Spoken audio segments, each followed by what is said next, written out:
तो ये गोपियां कह रही हैं भगवान हम आपकी दासी बन चुकी हैं, आप जरा हमारी ओर देखिए तो सही, हम आपकी शरणागता होकर के वन में भटक रही हैं। इस वन की शोभा देखिए, शरद उदास साधु जात सत सरसिजोदर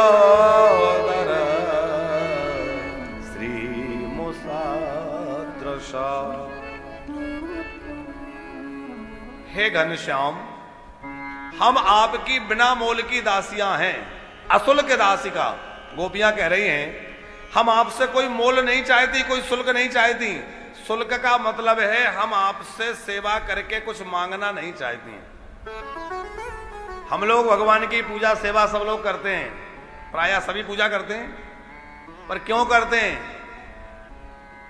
सुख संपत्ति घर आवे, कष्ट मिटे तन का, स्वामी कष्ट मिटे तन का। यही गाते हैं कि नहीं? तो सुख मिले, संपत्ति मिले, और कुछ नहीं चाहिए। क्या चाहिए? बोले बस थोड़ा सा चाहिए। भगवान बोले हाँ बोलो बोलो क्या चाहिए? बोले सुख संपत्ति घर आवे, कष्ट मिटे तन का, है स्वामी कष्ट मिटे तन का। बस इतना ही चाहिए, और कुछ नहीं चाहिए। अरे भैया हम लोग पूजा तो कर रहे हैं, लेकिन सच बताओ पूजा करके प्रेम कर रहे हैं या सौदेबाजी कर रहे हैं?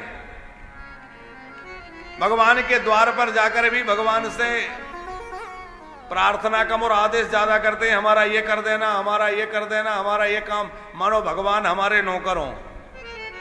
है प्रभु ये कर दो, ये कर दो, और ना हो तो शिकायत, उलाहना।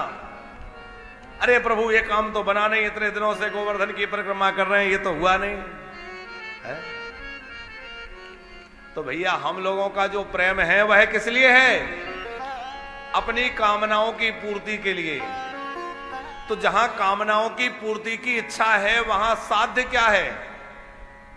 बहुत सूक्ष्मता से विचार करें कि हम बिहारी जी के मंदिर में गए, खूब हमने दर्शन किया, फूल माला अर्पित की, स्तुति की, और बदले में कहा कि हे मां के बिहारी मेरे बेटे का ब्याह हो जाए, कि बेटे की नौकरी लग जाए।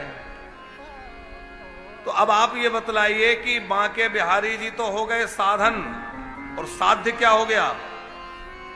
वो हमारा कार्य, घर में पोता हो जाए तो साध्य पोता हो गया या व्यापार हो गया?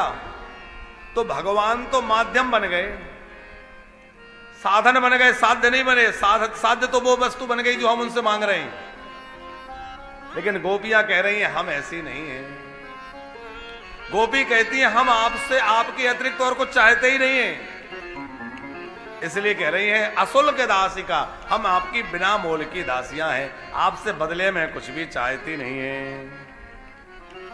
अच्छा एक बात बतलाइए प्यारे घनश्याम, गोपी कह रही हैं कि जब आपको मारना ही था तो हमें बचाया क्यों? आज इस तरह ब्रह में तड़फा करके मार रहे हो, क्या ये उचित है? एक गोपी बोली क्या प्रेम में फंसा करके तड़फाना ये हत्या नहीं है? नेह किम बधा, क्या मीठी मीठी बातें करके प्रेम के जाल में फंसाना और फिर वियोग की अग्नि में तपाना ये आपके लिए अच्छा है? एक गोपी कह रही है तिरछी नजरों से देख करके आपने हमें घायल कर दिया। नेह किम बधा, आपने तिरछी नजरों से हमें घायल किया, और अब जब हम आपके प्रेम में फंस गई तो आप हमसे दूर दूर भाग रहे हो।